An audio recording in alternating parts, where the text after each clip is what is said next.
Hey guys, welcome back to the shack. Today I want to do a video, kind of a follow-up of one I did a little while back. You may remember I did a video of doing 12-inch mirrors, which is where I did the LED illuminated mirror that I've got behind me on my lives and stuff in the shack. Well, those mirrors, guys, I just happened to be walking through Lowe's, saw them, and it hit me, hey, that'd be a good project, so I brought them home. But one thing that I didn't take into account for when I built the file, because I am accustomed to having multiple machines to cut stuff with, was that you could engrave the mirror on, say, the xTool S1, which is what we're going to be using tonight, or, you know, any of the other smaller machines, because you had to have a 12-inch work area, but you couldn't make the frame. So that was a bit of a dilemma. I had several people reach out to me and say, hey, I want to make a mirror, but I have, you know, a Glowforge, or I have S1, I have WeCreate, and that's the only machine I have, and I can't cut the frame because of the sizes. Well, guys, tonight, this video is for you. Even though you're gonna have to go with a little bit smaller mirror, I've come up with a file that only requires 11.5 square inches of workspace to be able to cut the frame, and I'm gonna share that with you. I've got 3 or 4 of them already done. I'm gonna show you the process for all you S1 users. You'll be happy to know I'm going to show you the process that I use, because in order to do this, guys, you have to have it completely repeatable to add multiple colors. So I'm going to show you what I did to fix that problem and share with you what they look like. So stick around, we'll be right back.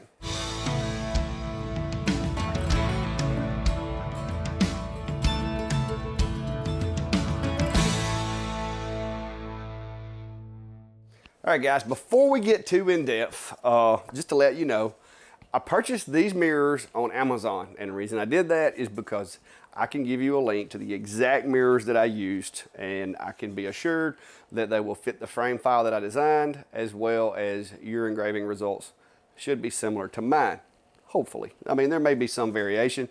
Mirrors are pretty forgiving as long as you get in the ballpark, especially when you're trying to just back color them. Because all you really want to do is take that gray like this off of the mirror and expose the glass. That way when you paint it, the paint can be seen from the front through the glass. So that's the whole object. Basically what you're doing is you're using this shiny reflective surface as a stencil, and you just paint over it. So one of the first things I did, guys, I had to come up with a speed test, because I can't make a mirror if I don't know what the speed is. So be prepared to pause the video if you want to write these settings down, or you can go back later and check it out. But this is what I found on the mirrors. I'm gonna put my little white rag back here behind it and move it around so you can kind of see. There's the settings that I came up with, and yes, guys, that is 500 millimeters a second, and this over here is 50% power. So the xTool S1 will clean the glass on these mirrors at 500 millimeters per second at 50% power. Now you can go with more power if you want. The only thing that I will caution you of is if you go with too much high power, when it initially hits that coating, it can cause those little microchips in the glass, which if you're wanting frosting, that's kind of a good thing. But if you're just cleaning it to do back painting, you don't really want that. You want it as clear as possible. And right up there, guys, 500 millimeters a second at 50% power, that's kind of where you want to fall. You could go with any of the others, but it's going to kind of take away from your paint a little bit. So that's the first thing. These things come in a pack of 10, guys. Do yourself a favor. Your machine may be different. Your climate may be different. Go ahead and just sacrifice one and come up with the perfect settings for your machine and your environment. That way, moving forward, you're not wasting a bunch of mirrors. All right. Something I cautioned you guys about last time I did this video, and I'll drop a link to the other video down below, guys, because I'm not really going to go through the process of how to put these together, because it's the exact same process as the other ones. These are just a little smaller. So I'll put a link down below for the other video with the 12-inch mirrors to show you that. But one thing that I cautioned you guys about last time I did a video, and I had several people message me going, what is that? How do you, where does it come from? Blah, blah, blah. So, guys, I bit the bullet and I sacrificed one of my mirrors so that I could show you what honeycomb flashback looks like on a mirror. So if you're gonna do a mirror, like I said, get yourself at least 3/4 of an inch of gap between the glass and any type of surface, whether it's wood, metal, or whatever. Because if you don't, you will especially with the xTool, because my xTool's not all that old, so the honeycomb's pretty clean, but the honeycomb did some pretty severe flashback. So here's what it looks like. So if you'll look, you can see on that glass what looks kind of like, my wife thought that it was snow. She's like, oh, how did you get the snow on the map, on the mountains? It's not snow, guys. What that is, and if you look real close right there, you can see it. What that is the mirror's laying like this, right? It's laying on a honeycomb. The instant the laser hits the coating on the back of it, pretty much it just destroys it, it's gone, and the light is 100% going through the glass. When it strikes the top of that honeycomb kind of reflects that light just a little bit, and between the heat that is generated on the honeycomb and that little bit of just back and forth for a second, that's where you're going to get all this. And it doesn't come off. That is like frosted the glass ever so slightly on the front, and it's over the whole engrave everywhere the laser came through it. So when you hear me say elevate the mirror to prevent for flashback, that's what I'm talking about, flashback. And so I just bit the bullet, did one just to show you guys. So now that you guys know, elevate your workpiece when you're doing mirrors. All right, so I downloaded an image the other day at one of my fellow Etsy stores, and was going to try it on a mirror. And this is one of the ones I did. This is the frame and everything. It turned out, and it's hard to see these mirrors in here, guys. If I had white walls or if I had like a big sheet behind the camera, it would be better, but we don't have that. But this one, the image looks really good, guys, but because the detail was so fine, there's not enough paint to really make it pop. But this one is one that I was going to show you for those of you that missed the other video. Basically, the frame is 3 layers, unless you want to add lights, and check out the other video to see how to add lights and everything. But basically 2 layers go together. It allows a location for the mirror. I'm going to try not to drop this. The mirror sits in there. There's a little bit of clearance, but not much.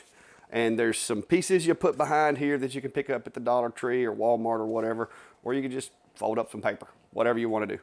But then once you get that in there, this is the front cover, guys. And so it just goes on here.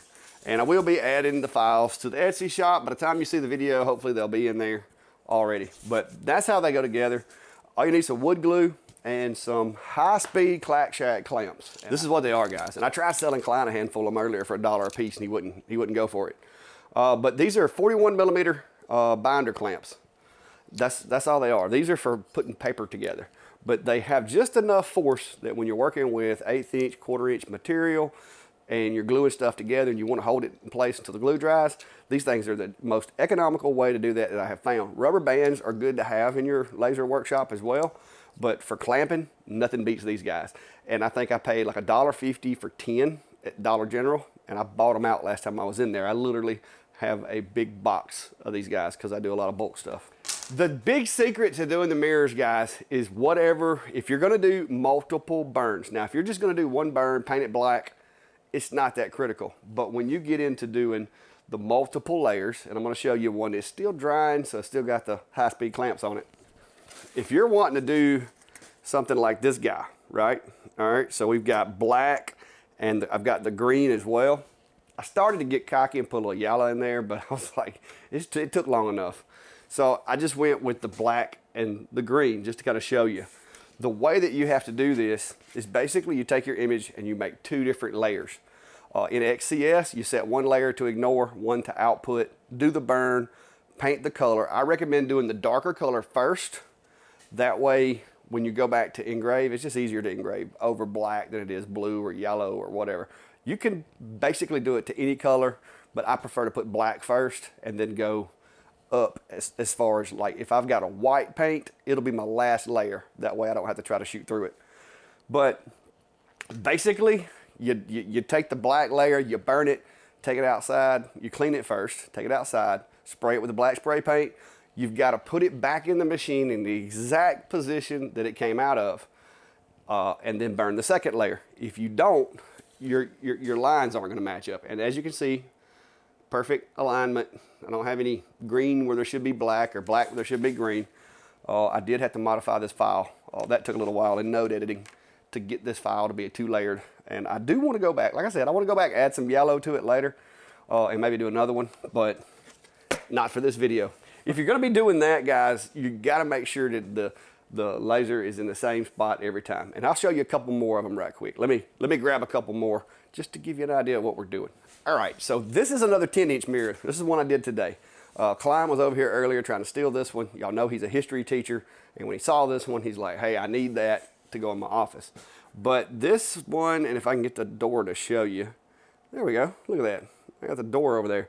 This one basically has the Declaration of Independence engraved into it, the entire Declaration of Independence, which makes it a little hard to read without taking a picture of it or wearing some like magnifying glasses. But it done a really good job, and I don't know if I'll be able to zoom it to where you can see it, but you can read, especially like John Hancock down here, you can really read his name. And I did all of these small ones today. I did them on the S1. If you're doing one, it's just a one shot and you're going back with black, then positioning's not that big a deal. Just make sure you got it square the first to go around and you're done. But if you plan on doing multicolor, that's when it gets a little more hairy. And this is one of the 12 inches that I did a week or so ago. And it's got the eagle with the flag background. All right. And I got one more I'm going to show you, but y'all got to keep this one secret. This one's for somebody and he don't know I've made it yet. So let me go get it. We'll be right back. All right, guys. So this one I've actually went as far as I've got the staining done. I put a little poly on it. Kind of dressed this one up a little bit. And now I haven't cleaned it thoroughly because I just hadn't yet. But here you go. That is the other one that I did. And this has got a gold.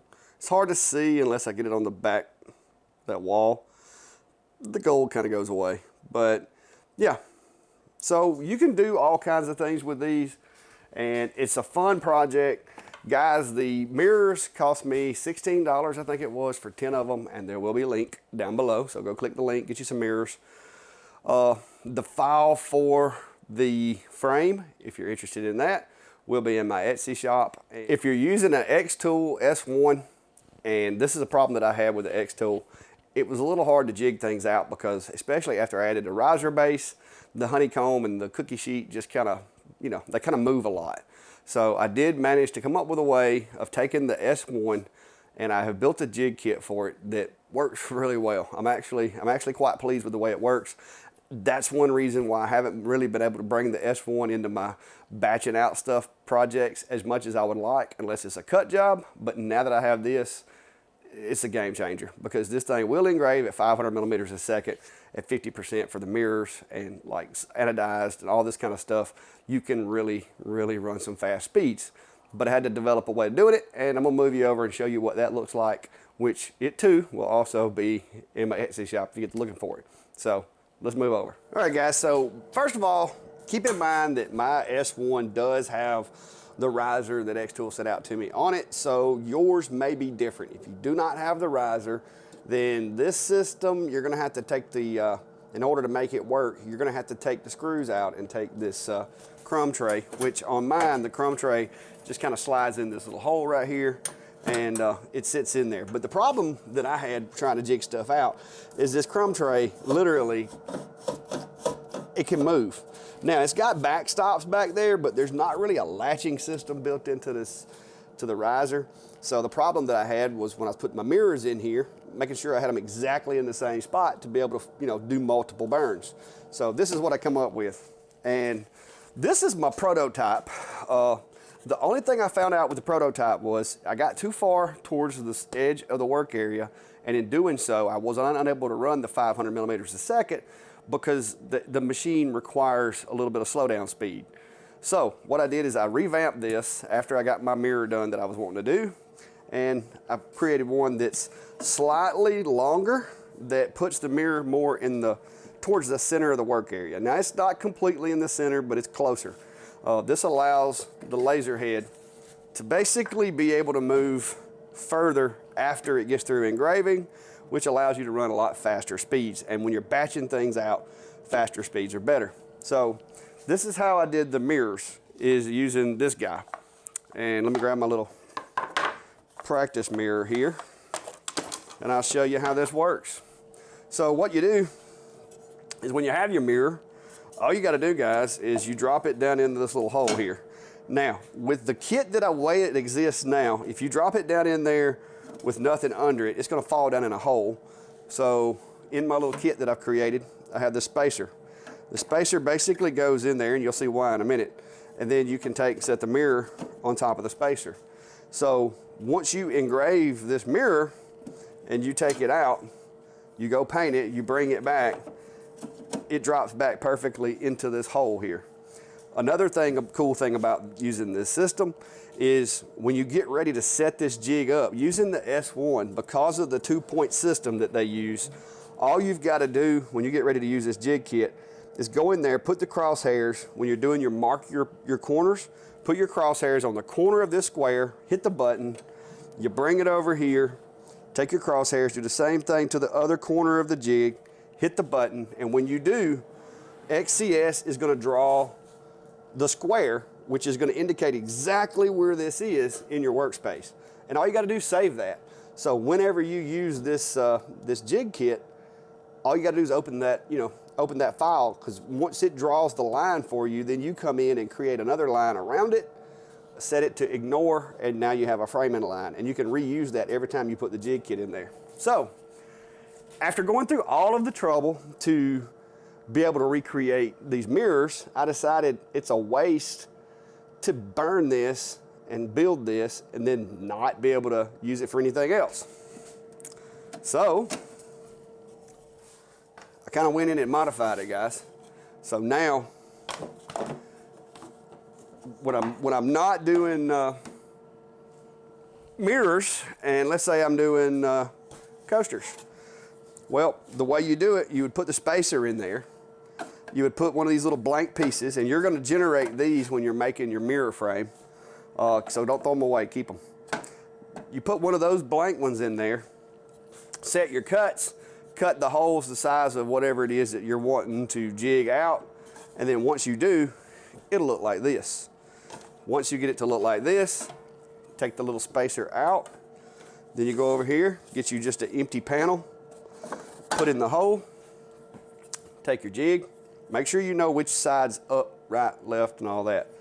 Take your jig, drop it down in the hole, and now you can place 4 coasters or whatever you want to in there and do a batch job.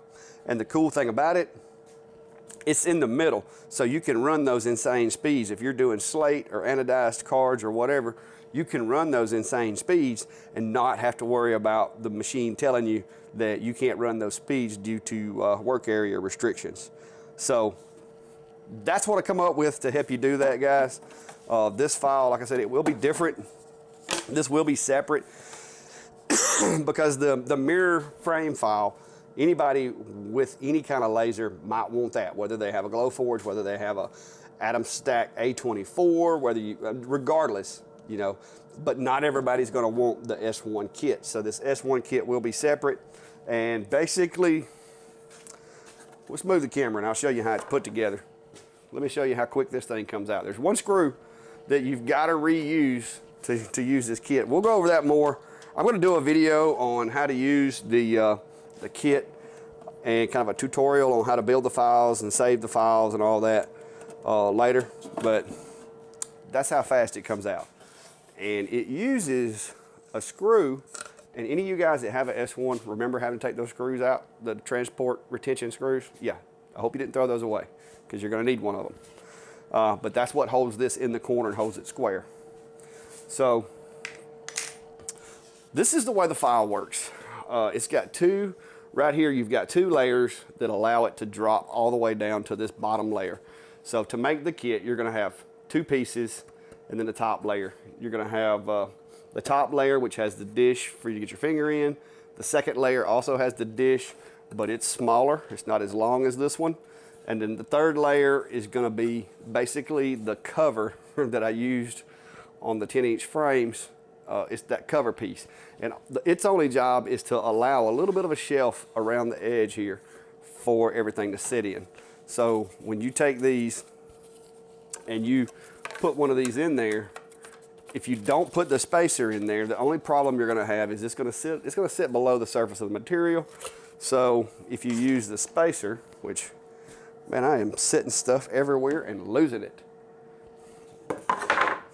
Okay, if you lose your spacer, you may have to cut another one.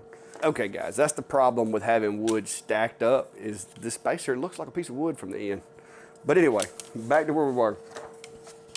So the only purpose of this little spacer is when you're cutting the shapes out in the top piece, and that's how it got these scorch marks here, because I went all the way to the edge. So you take this piece, put it in there, and then when you put your blank sheet in there for cutting, you can focus over here or over here, it doesn't matter. But I think it's a good solid system. I've got to take a lot of my other jigs and move them over into this. But luckily the way that XCS operates, they have it to where you can have multiple canvases. And so what I've did is I've created me one file in XCS that is my jig file, and then each canvas is going to be a different item. And as I add another item, whether it's ink pens, you know, business cards, dog tags, cutting boards, whatever it is, I'm just going to add another canvas and do that. That way I open one file and I've got them all, which is really handy when you start looking for things and you don't have to worry about forgetting where you put them, kind of like I did with my little spacer here. So, but anyway guys, gonna let you know about that. And like I said, I've been kind of having a hard time with the S1 working it in the jobs because I didn't have this system. It took me a few weeks. Now I've got this system. And guys, you can, even if you lose your file, using this 2-point marking system to transpose the hole over to XCS and then draw a tool line and then do the same thing, you could take, with the new update especially, they'll let you do circles, they'll let you do all these different shapes. You could take and map out somebody else's jig. So if somebody else gave you this, you could literally take, using the crosshairs, and you could map this out and make a file out of it. And I'm gonna go over that in a later video, but it won't be too later, probably within the next week or so. We're gonna go over how to go about doing that to be able to map things out in the event that you lose the file or forgot to save, or somebody loans you one of these. The cool thing about it is, guys, making all of these mirrors that I've made today, I got plenty of panels to make jigs with, already cut and on the roller here with the S1. So, don't forget guys, the process for putting the mirrors together, that's gonna be a different video. Look down below for that. The links to my Etsy shop where these files will be hiding at, there's gonna be a link down there for that. And if you haven't guys, hit that subscribe button, follow, like, all that good stuff, because as I'm pumping stuff like this out, if you don't have notifications turned on, you may be the last person to know about it. So that's it for tonight, guys. I appreciate your time. Thanks for stopping by. Until next time, be safe and have a good day.